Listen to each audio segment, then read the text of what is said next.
Hello, everyone. Hello, everybody. Woohoo! We are Hello. so glad to be here. We are so glad to be here. We have the peanut gallery over here in the back. So we are just excited. Today we have a very important subject today, this month is mental awareness month, right? Mental That's what health awareness month. mental Yeah. health awareness. So we have a special guest and I'm so grateful she accepted to be here tonight and we had some scheduling things that we need to work out. She finally was able to make it. So we're really excited. And she's going to be able to talk a little bit about mental health and she's going to introduce herself and she's going to say what she does and we'll start talking about and we're going to talk about five things, right? Did you have about five Five things? tips, yeah, Five for tips maintaining good mental for health. maintaining good mental health. So we're excited about that. So before we begin, I would like you to share, like, comment. So for those of you who are listening in the podcast, we thank you for joining us again and being here and supporting this podcast with Maria and friends. And we ask you'll give us a good recommendation and that you will just listen and share and follow us. We appreciate that, all of our listeners and podcast. So today we have some people that are going to start joining us as we start talking. And you're in Facebook, comment, say hello, let me know where you're from. If you hear anything that resonates with you, please make your comment, ask a question. We have a professional here, and obviously always refer to this is just a podcast. We don't have all the answers, so we just tell you what is our experience. And she's a professional, I'm not, but so make sure you're aware of that. So thank you so much for joining. And today, as I said, it's mental health awareness. And I was telling Jade before we started that this subject is really near and dear to my heart. And because for a long time, I never knew that there was like a term for it, mental health Hmm. awareness, that it was like in these past few years, it's been more relevant, more common to hear talk about mental health is Yeah. and the stigma is it's going away, that you wouldn't say that you were going through depression. You wouldn't Hmm. say that you have. Now you can say, you know what, I'm going through depression, I have mental illness, or this is that. And they're taking the stigma away from that in the recent years. As years ago, you wouldn't talk about it. You wouldn't say you were going through Hmm. anything because they would Very taboo. immediately, yes, Hmm. taboo. And I'll let you talk a little bit about that as well. But for me, is very important this subject, like I said, because I've struggled throughout several parts of my life with depression, Hmm. and I would just be so depressed. But I don't know the terminology, but I was functioning. I was still going Hmm. to church. I was still being married, but I would know that I was going through like a severe depression. And then I worked through some things and counseling and all that good stuff, that all of it. And God, obviously, Hmm. God helps. Definitely. And also for those of you, like one of the episodes back then, I was going to start talking about my mom, because a lot of you have asked me. I talk a lot about my dad, but I never mention my mom. And I do just want to briefly touch it because this will be, a conversation further on or something else. But the reason is because my mom suffered with mental illness. She battled with it. She had postpartum depression with my last sister that was born, and then she went to depression, and then she began to have uh, episodes where she was just a totally different person, and she had schizophrenia. That's what they diagnosed it. I'm not sure if that's still what she had, but it became worse and worse, and we went through so many problems going with Hmm. that and dealing with that in the middle of divorce, in the middle of moving, in the middle of, I remember taking her with my grandfather to the mental clinic.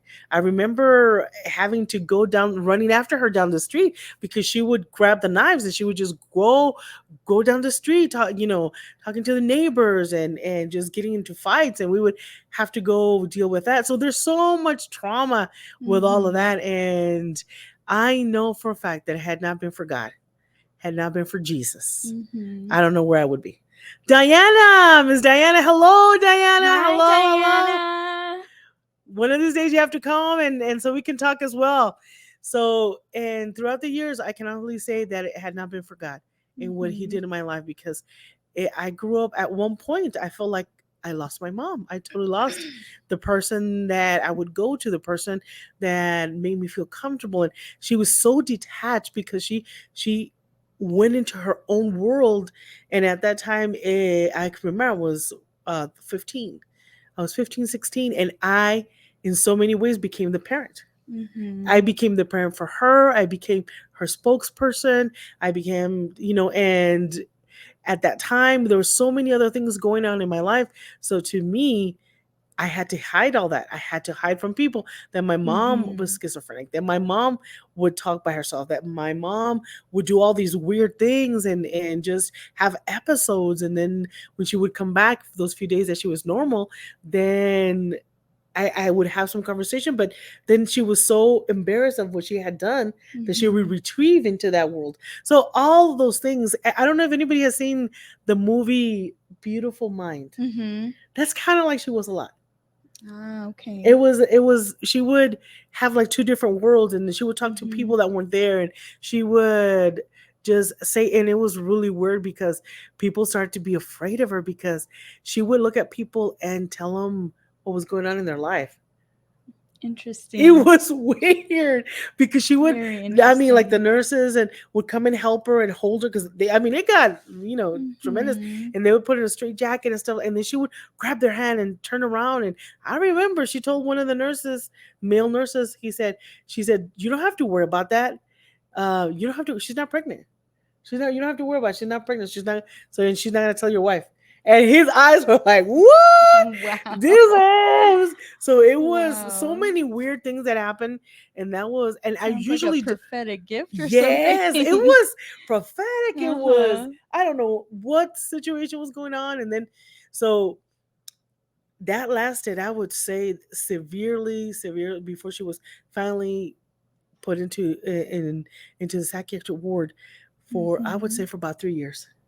Wow. That constant worrying, that constant that, and these are things that I usually don't talk about because I've gone through healing, I've gone through, Mhm. and so that's why that's why one of those things that even that happens to me on Mother's Day, I start remembering those things.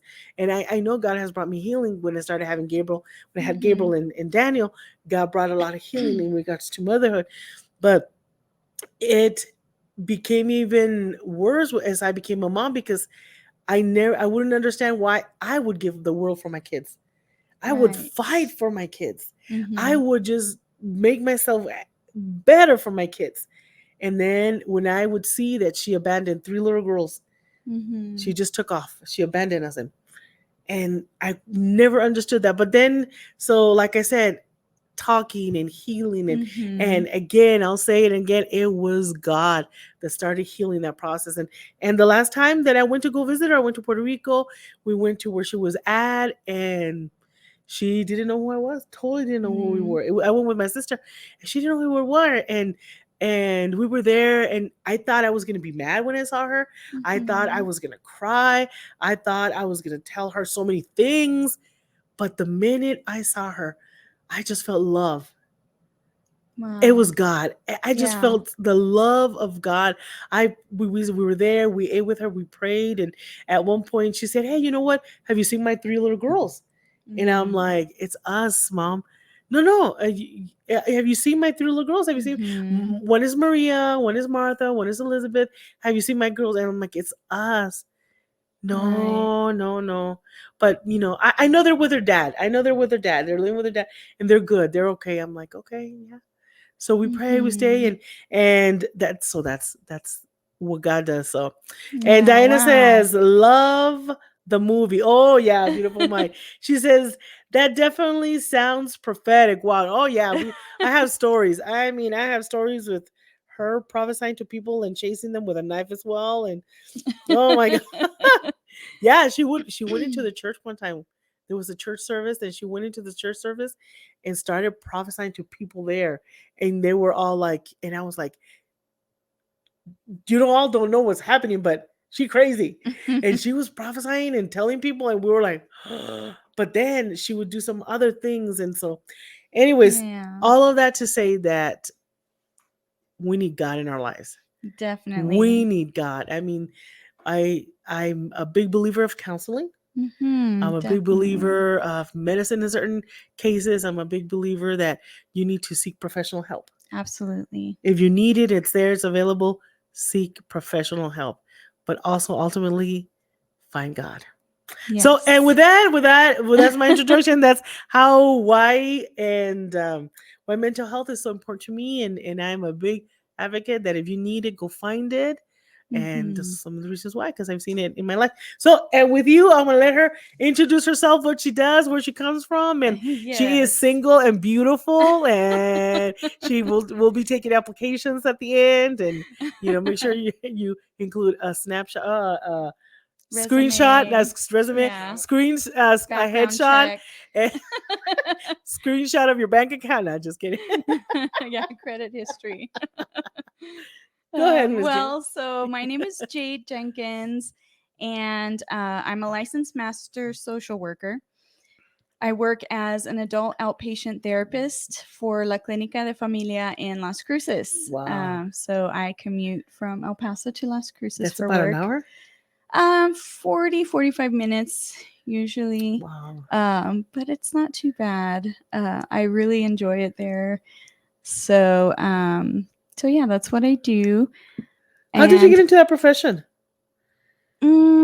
I mean, to be honest, I've wanted to be a therapist pretty much since high school. Yeah, Really? I knew I wanted to do counseling in high school. And so I, once I went to school, I did my undergrad in psychology. And for master's, I was kind of went back and forth because you can go, licensed mental health counselor, you can go licensed professional counselor. There's all these different routes to be able to do therapy. And I went social work just because in social work, there's so many different avenues that you can get into, like advocacy and policy making and writing and that kind of a thing. Not just therapy. So it's a very broad Wow. type field, but I am licensed to do therapy, and that's what I've been doing since I got out of school. I want to ask you a question, and Sure. this is coming from somebody who has no idea half of the stuff you just said. But I always wonder, people that have the training that you have, Mm-hmm. how do you not analyze people, or you don't do, or Oh because I had a man. friend that tells me I don't, outside of work, I don't analyze people. If they're not paying me, I don't analyze people. I mean, yeah, that's a pretty easy answer for me. Outside of work, I don't want to be working. Oh, So, I you know what I see. mean? If I'm not um there to like, yeah, like, more or less, if I'm not being paid, if I'm not on the job, then yeah, I don't want to be thinking that hard. You So know how when people say, when people find out that certain people are doctors, they'll start asking them questions and questions. Oh, and I have Mhm. this pain, and I have this pain. Does it happen to you? Yes, it definitely does. Oh Yeah, my it god, that's does. awful. It's okay sometimes. I mean, really, I just try and direct people, to resources and stuff. Um, in fact, maybe at the end, maybe we could put some phone numbers Yeah, in the chat or something for some absolutely. resources. But part of it is because I'm only licensed to practice in New Mexico, Oh, and I'm not okay. independently licensed yet. I'm working on my clinical hours. Wow. It's like residency almost for a doctor, kind of a thing where I have to have a certain number of hours of clinical work, and then I take an exam. Once I get my clinical license, then I can practice therapy So independently. so that's your answer. So when somebody asks you for advice, you're like, I can only talk about it in New Mexico. Yeah, there you go. Exactly. So I'm like, we got to cross state lines for that Yes. conversation. Yeah. When you get to New Mexico, then I'll answer your question. Yeah. All Yeah. right, so I want you to tell us about your tips. What do you think of this mental health? What do you feel has changed these past few years? Well, I mean, I definitely think the stigma is lessening. However, it's definitely still there. And, by the way, thank you for sharing everything you did Yeah. and being so open about your story with your mom. And, Yeah. I think there's a lot of shame Yes. tied into mental health, and especially as Christians, Yes, absolutely. because sometimes it's seen as like, oh, well, you don't have enough faith, or you're not praying enough, Mhm. or, read this scripture and you'll feel better. And, depression especially Yeah. is not always just, it's kind of both and nature and nurture. Yeah. Sometimes the brain doesn't produce enough serotonin, which is the chemical that uh, basically makes us Yeah, happy, absolutely. and makes Absolutely. us want to live Yeah. and that kind of a thing. And not all brains produce enough of it, just like a Yeah. pancreas. Not all pancreases produce enough insulin, That's like right. diabetes. So, that's part of the issue. And the other part too is things that we can do. And that's some of the stuff I'll be talking about today, things that we can do in our lives to help improve our mental health. I have a question. Yes, absolutely. I have lots of questions. Okay. Oh my god. No, this is a little bit off, but I consider you professional. And I want to hear your I want to see your thoughts. If you don't feel like you don't want to answer it, that's okay. But what do you think of the Will Smith slap? Just like it's mental health. Well, yeah, he definitely was having a mental health moment. It was a mental health there was moment. an Hello. emotional break Somebody at that point. Yeah. Well, let's start there.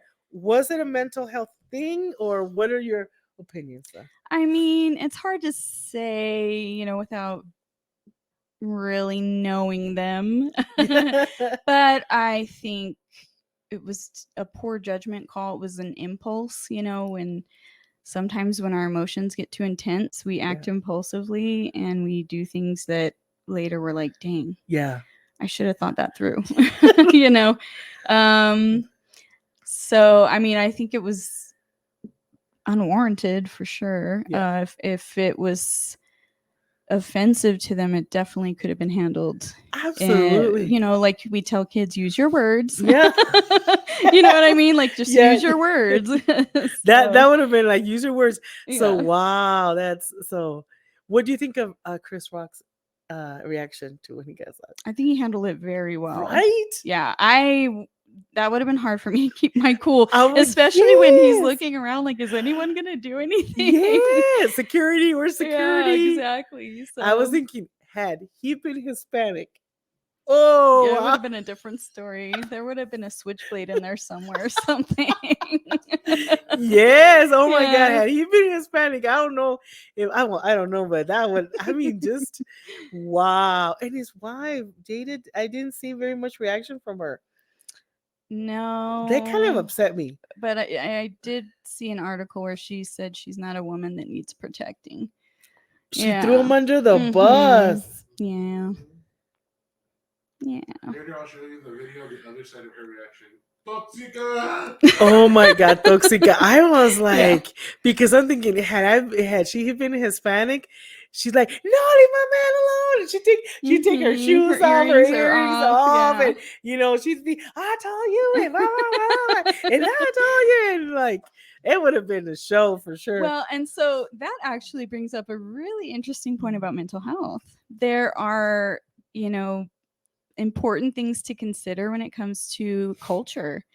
Sometimes there are different ways that people respond in different cultures, and you have to understand that person's culture. You know what I mean? You can't go in and just impose your norms on that person. So that's a really big part of good therapy. Good. I A didn't know good that. therapist is going to consider that. Yeah. Huh. I didn't think that would be a consider. Yeah, that makes sense. Because I'm Puerto Rican, so Mhm. if you are gonna counsel me, you gotta know that I'm gonna get a little dramatic. Right. Passionate. Very passionate. Yeah, passionate. Very dramatic, very passionate, and I'm gonna cry. And yeah, Mhm. it's true. That makes sense. Yeah. Or if I were, different, but that's a good thing. Yeah. All right, so let's talk about your tips. Let's go for that. Okay. Let's start. Well, let me see. Which one do I want to start with? Well, I guess I'll start by talking about self-care. Okay. Let me take a sip of water real quick before I get into Yeah. this. In the meantime, while she's doing monologue. that, yes. Let's see. There. Aren't all demons. Oh, Daniel put that. Daniel. So I want you. Everyone's tías son demonios, she crazy. It's a medical thing. So anyway, so if you are joining us, thank you. I see a couple of people online. I want to thank you for joining. I am going to ask if you can please click share, like, comment, whatever resonates with you. Make sure you comment. We want to hear what you have to say as well. I want to hear what you think about the slap, about the famous. That's gonna. What somebody said, the slap around the world. The slap heard around the world. Yeah, so I want to hear what you think. I want to read what you think. So please comment, share, like, and share this while we continue to talk about mental health awareness. And Eleanor says, I'm listening tonight. I deal with mental health issues a lot. Thank you, Eleanor, for listening. Thank you so much for your comment. And hopefully something we say today, something Ms. Jade says today will resonate with you. Thank you for your story as well. Yes, yeah. Well, so self-care is something that is really important. And what that is, I'll explain a little bit what that is just we in our lives, we, especially now in today's world, we're very busy. Go, go, go, go, go. And we don't often take time to settle, to recharge. So self-care is that recharging. And it's really important to do self-care on a regular basis because that helps with overall stress management. When we have, a breakdown or we're feeling just at our wits' end, all these phrases that we know, it's usually because stress has built up over time to the point where we no longer have any more internal resources to cope.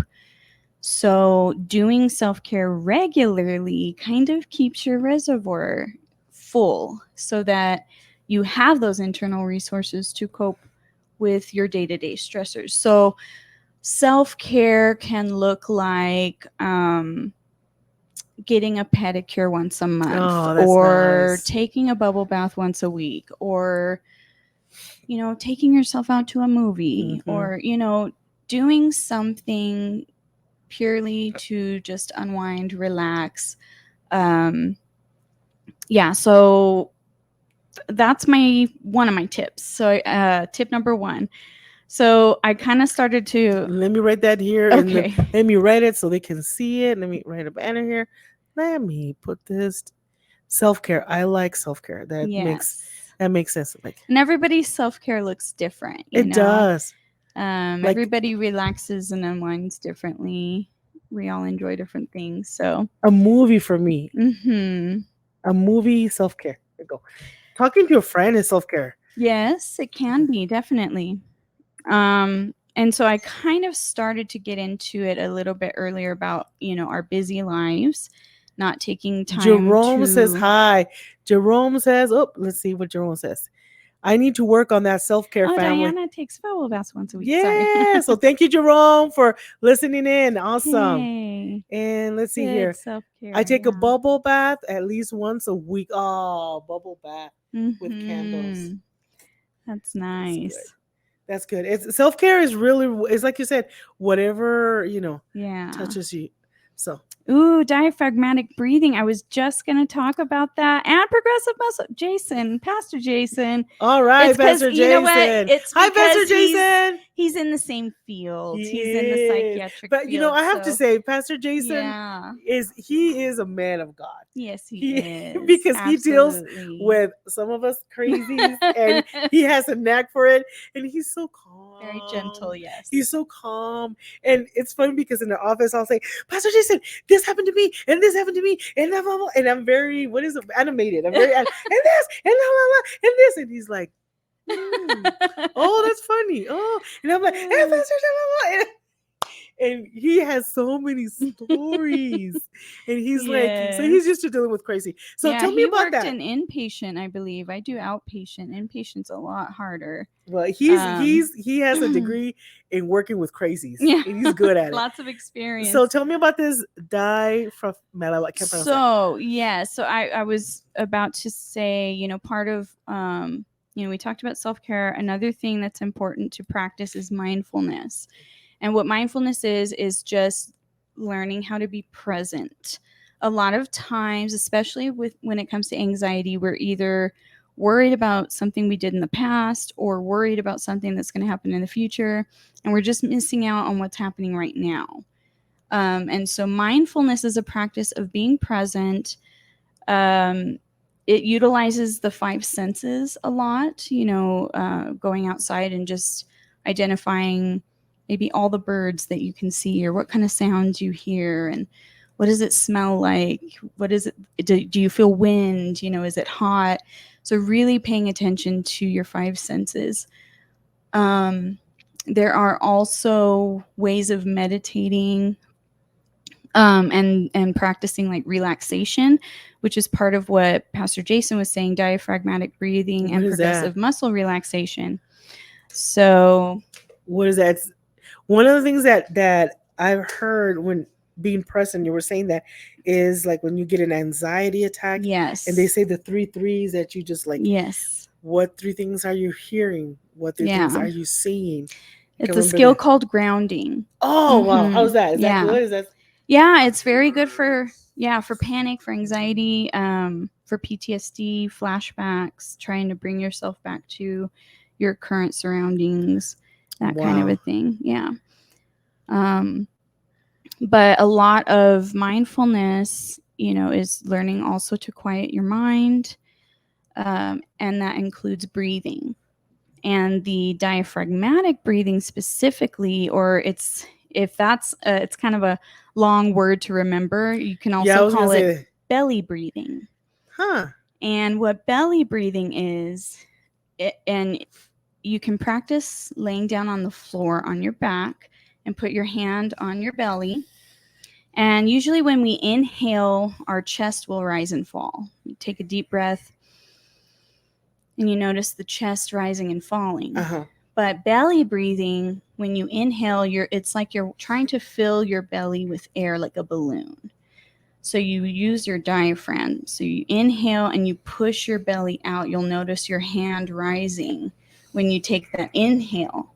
So as you inhale, your belly extends. And then when you exhale, it's like pushing the air out of the balloon. And also, it's good to inhale through your nose and exhale through your mouth. And also, counting with your breath is What is that? good as well. How would that work? So you can do something simple like 4, 2, 5. So you inhale for 4 seconds, hold for 2, and exhale for 5.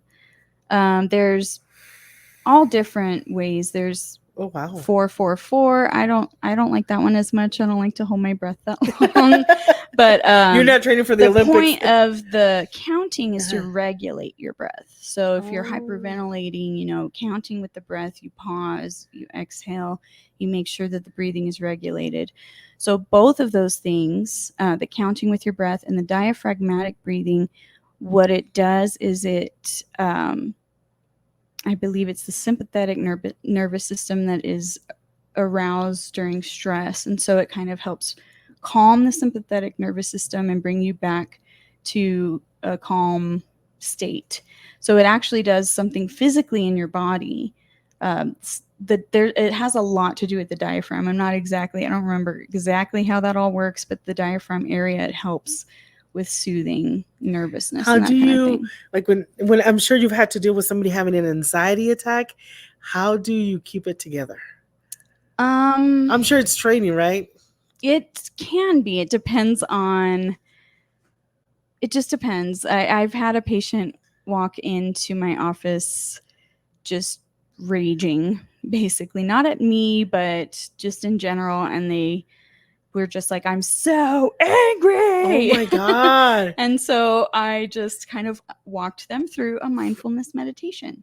So I basically just kind of had them close their eyes. We did some deep breaths. I counted the breaths, and I just you can walk them through a forest, or imagine the trees and what the crunch of the leaves sounds like, and you just kind of let them.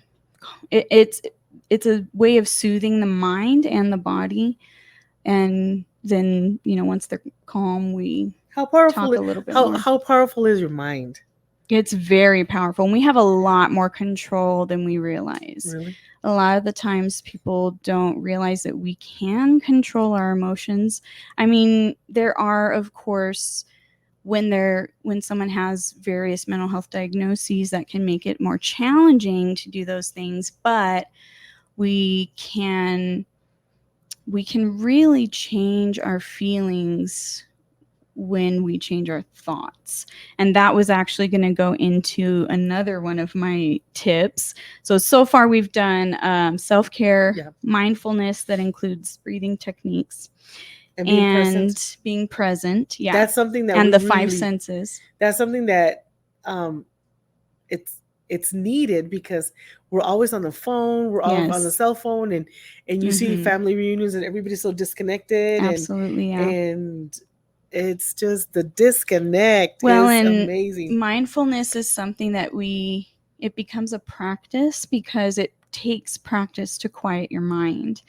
To do mindfulness, another form of mindfulness meditation is to sit and just kind of try and be quiet in your mind. And when a thought passes, you just kind of acknowledge it and let it pass. You don't make a judgment about whether it's good, bad, you need to do this or that. You just let the thought exist and pass, and you just sit and let yourself sit there and quiet your mind. And it takes really a lot of practice, but it's very beneficial for ongoing stress management. I can't remember when the last time I tried to sit there.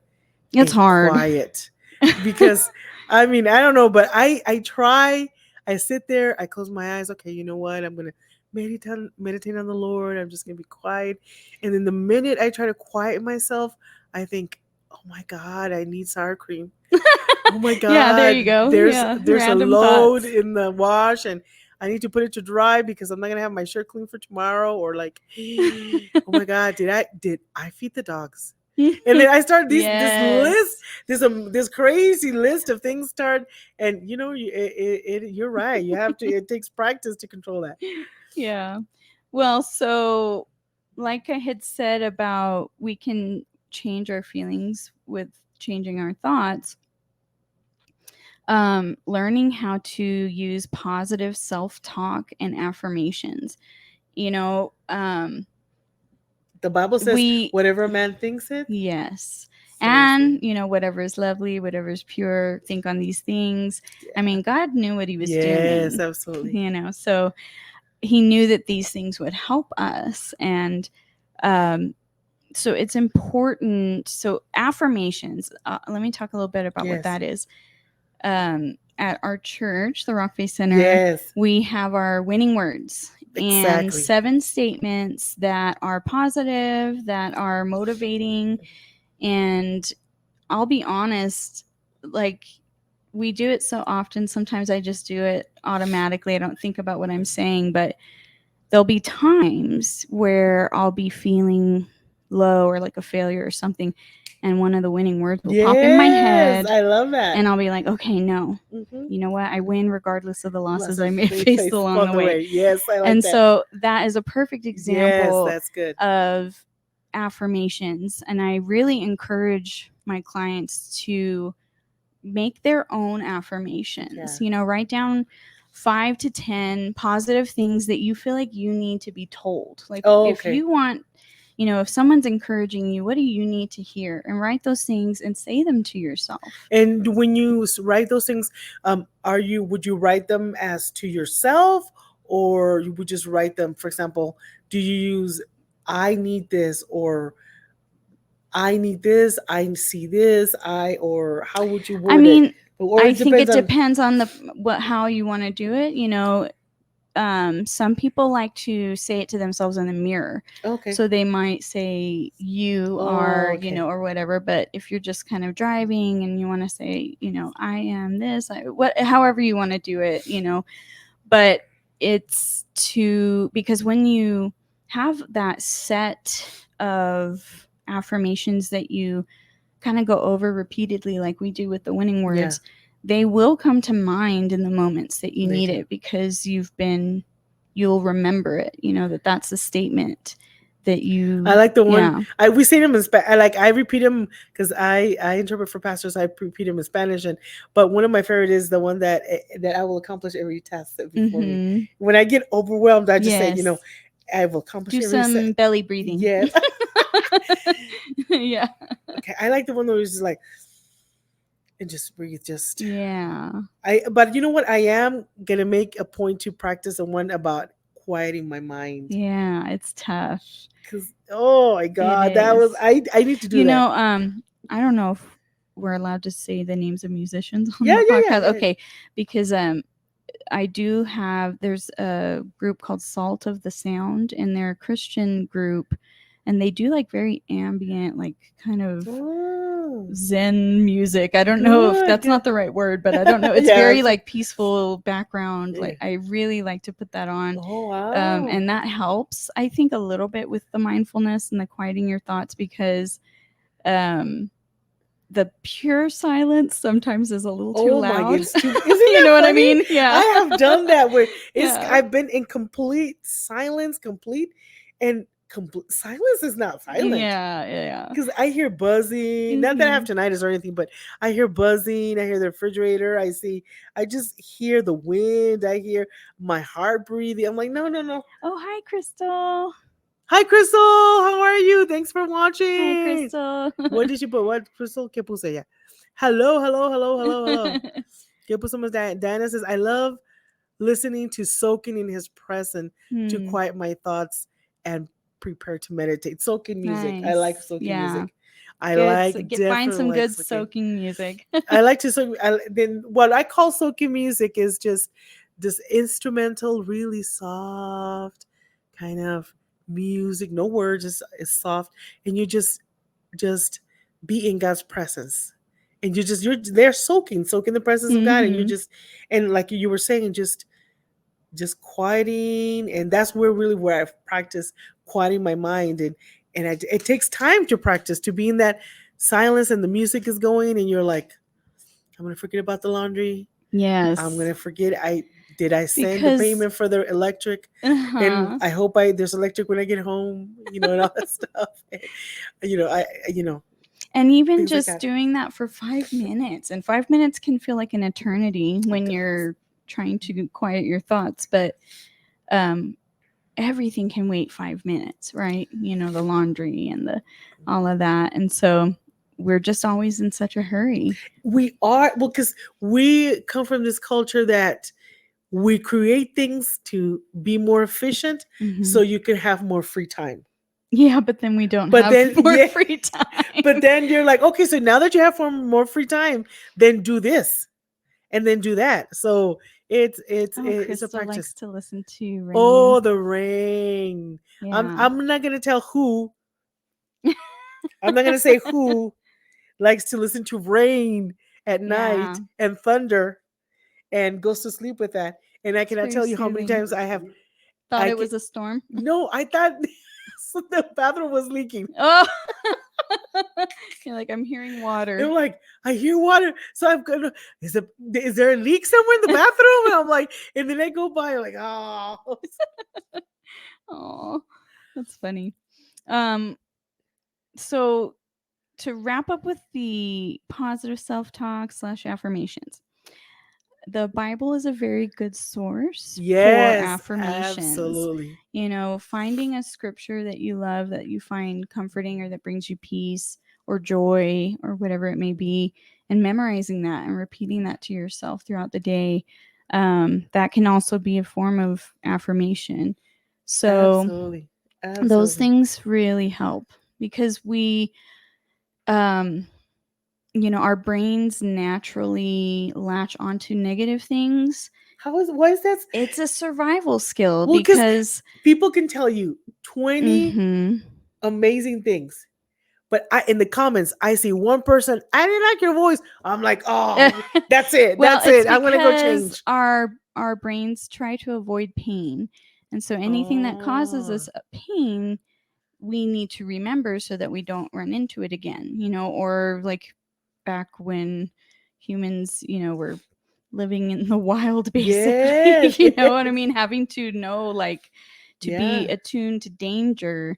to avoid, to be able to stay alive, basically. So it actually takes effort. That's why it does. It's a practice, right? It takes effort to hold on to the positive things. And that segues into my fourth tip. All right. Diana says that Jalen likes to listen to rain music too. All right. And then Crystal says, wow, that makes sense. And Ms. Eleanor says, it's hard to quiet their minds when they are anxious. Mm-hmm. But that, like she was saying, it's practice. That and the breathing. Practice. The breathing can help too with the breathing helps so much. And the deep breathing, it really does. It's a very simple thing, but very, very effective. We forget to breathe, huh? Yeah, and our breathing is usually affected during anxiety. Our heart rate might go up, and our breath might get more shallow. So it can really help with stress. I'm sitting next to her, and I don't know if it comes across, but she has a very therapeutic voice. Like I'm listening here, and I'm so chill and relaxed, and she's talking, and I feel the bad juju go away and stuff. So let me see. Yes, and that's what Crystal saying something says, Yeah. listen, when I have my anxiety attacks, I literally talk to myself like, Crystal, it's okay, you're safe, Yeah. everything's okay. That's a perfect example of positive self-talk. Reassuring yourself, and instead of letting yourself go down the rabbit hole. Yeah, of absolutely. oh my god, everything's crashing down. Yeah, absolutely. I saw another question, Eleanor. Besides breathing, what other exercises can you do with addicts? So that's a pretty broad question, but let me see if I can answer as best I can. For addiction, community and social support is one of the biggest, most important things for recovery. So, joining a 12-step group or a support group of some kind at church or whatever it may be, having a sponsor or someone you're accountable to, when it comes to cravings. And this can apply to anything. People, we're addicted to screens, we're addicted to food, we're addicted to caffeine, not just substances. But delaying the gratification, kind of, so kind of basically saying, let me just hold off one more hour. And usually if you can make it through, instead of telling yourself like, I'm never going to do this again, that's pretty overwhelming. Yeah. Sometimes you just need to get through the next hour. And usually if you can get through that hour, doing some kind of activity, calling a support friend, usually the craving will pass after that time. And then, a lot of the coping skills, that we've talked about, like the self-care, the mindfulness, the positive self-talk, those things can really help when recovering from addiction too. All of these things kind of apply to all mental health. So I don't know if that answered your question, Eleanor, but please, if you had something more specific, please let us know. Absolutely. But so, when it comes to our brains and clinging to the negative, gratitude is also a very important part of maintaining good mental health. And gratitude also needs to be a practice. So we usually do these coping skills as damage control. Once we've already reached our wit's end and we're crashing, then we start, okay, this is when I need to relax. This is when I need to find what I'm grateful for. But it's important to do it even on days that you're not having a bad day.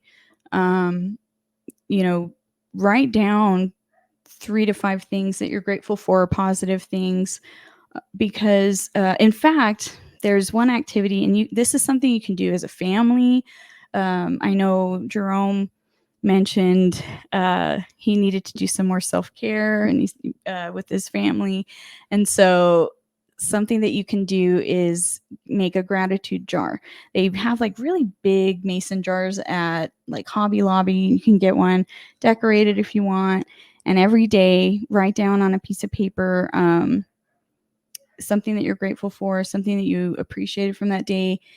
Even if it's a bad day and you feel like nothing good happened, even the littlest things like the sunset looked really pretty, or I had a really good cup of coffee, or just This air conditioner is wonderful. yeah, anything, the littlest thing, like I have my eyesight still, Oh, yeah. simple things that we take for granted. And you can watch that jar fill up with your gratitude, and on those days that you're bummed out, you can reach in the jar, grab a handful of little papers and kind of read through the things that you've been grateful for. Wow. I like that idea. Yeah. The gratitude jar. I like that. It's a I fun like that. thing to do. I mean, you can do it on your own, but I think it's fun to do as a family because it's a visual representation of gratitude. And Jerome says, yeah. I appreciate that. Yeah.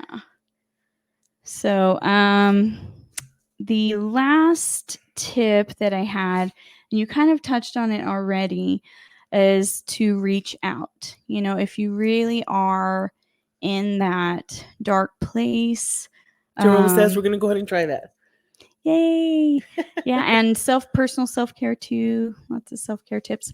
But so to reach out, that's right. So there's a lot of shame when it comes to mental health. But the worst thing you can do is isolate yourself. And that's what depression will tell you to do, or, whatever diagnoses that you're suffering from. It will make you isolate. And that kind of makes things perpetuate, it's just important to use the supports that are out there.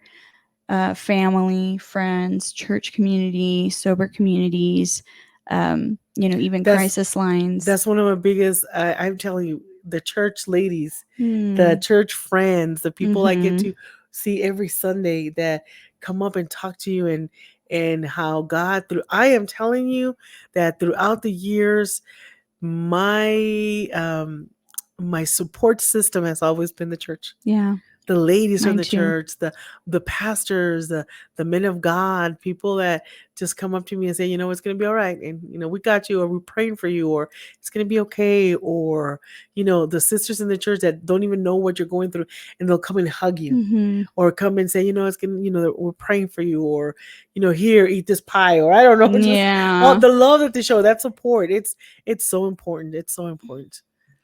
It definitely is. Yeah. We need social interaction. We're relational beings. And so it's good for us. Obviously, it's important to be wise with who our supports are.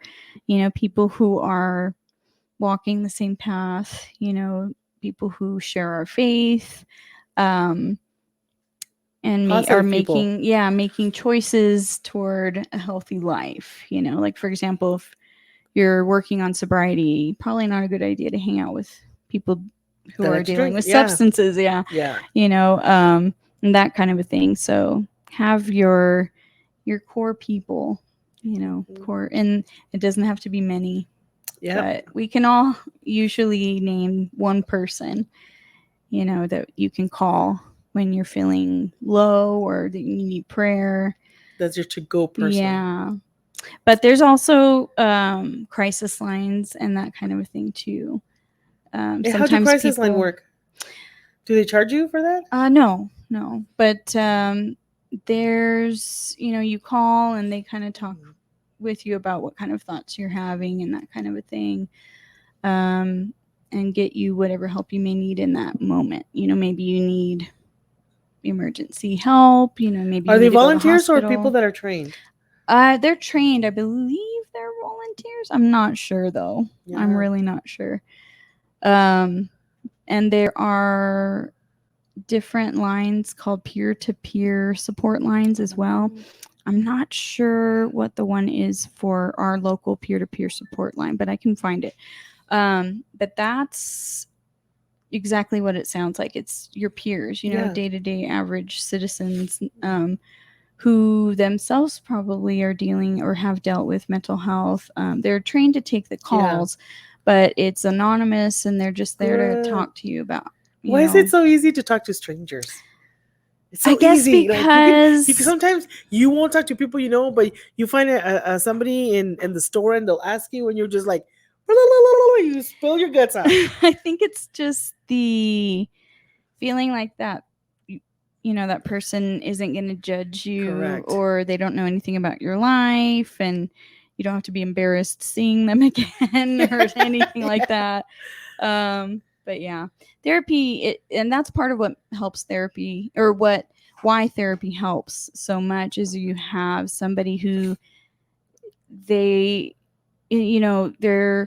not invested in your life in a way that they're going to have their own interests. Correct. If that makes Correct. sense. Yeah. So They're biased. Exactly. So they're really there as an objective party. Correct. To listen and yes and help.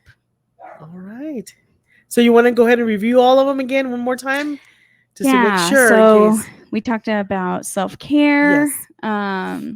Mindfulness, that includes, the quieting your mind, imagery, the grounding, your 5 senses, breathing techniques, all that. Lots of relaxation. Then we also talked about positive self-talk and affirmations, gratitude. Yes, I like that one. And reaching out.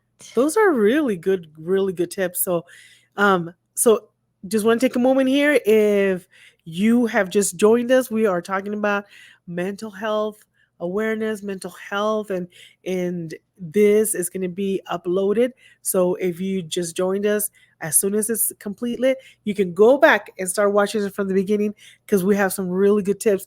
Thank you so much for all of you that have stuck with us and are here listening to what we're sharing and the importance of this. And like I said, please, I'm asking you to share, like, comment. If you're watching this replay, in the comments, put replay. If you have any questions, go ahead and put them in the comments. We will read them later. And we are here to help you. And we hope that something we've said has helped you in some kind of way. Anything else you want to close up and say in regards to this?